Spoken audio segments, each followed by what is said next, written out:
13 October 2025। গতদিনের Debotakhum ভ্রমণের ক্লান্তি কাটিয়ে আজ ভোরে আমরা বেরিয়েছি নীলাচল ভ্রমণের উদ্দেশ্যে।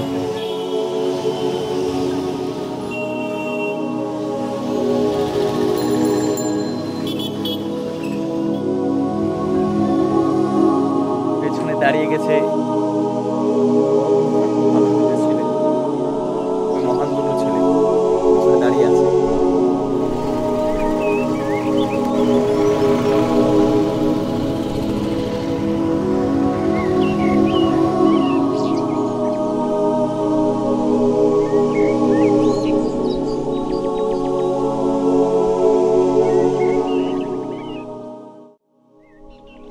নীলাচল নামটার মধ্যেই যেন লুকিয়ে আছে নীল আকাশের শান্তি আর পাহাড়ের গভীরতা। চোখ যতদূর যায় সবুজের পর সবুজ, মনে হয় পৃথিবীর সব ক্লান্তি যেন এখানে এসে মিলিয়ে যায়। জীবনের দৌড়ঝাঁপের ভিড়ে একটু থেমে যাওয়া দরকার, আর নীলাচলে সেই জায়গা যেখানে থেমে যাওয়া মানে নতুন করে বেঁচে ওঠা। এখানে বাতাসটাও অন্যরকম, পাহাড়ের কোল ঘেঁষে বয়ে চলা হাওয়া যেন বলে, তুমি যতবার হারিয়ে যাবে ততবার ফিরে এসো নীলাচলে। কখনো কখনো কোনো জায়গা শুধু চোখে দেখাতেই সীমাবদ্ধ থাকে না, গেঁথে যায় মনে। নীলাচল ঠিক তেমনি এক অনুভব, চোখের সামনে এমন সৌন্দর্য যা ছবি দিয়ে বোঝানো যায় না, শুধু অনুভব করা যায় হৃদয়ে।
হ্যালো, লাগছে কেমন?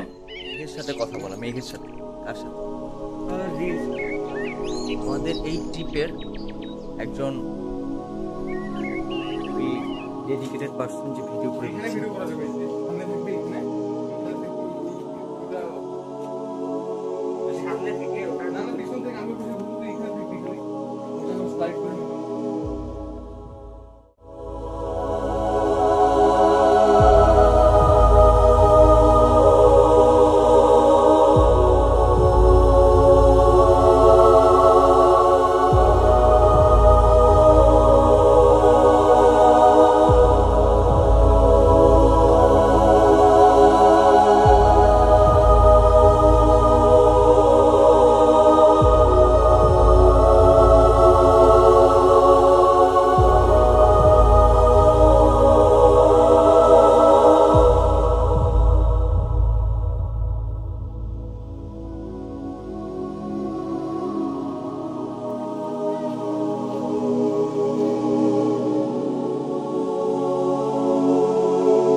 বিকেলের বাসে আমরা ফিরে চললাম চট্টগ্রামের উদ্দেশ্যে আবারও। হয়তো নতুন আরেক জায়গা, নতুনভাবে পরিচয়, নতুনভাবে সব কিছু শুরু।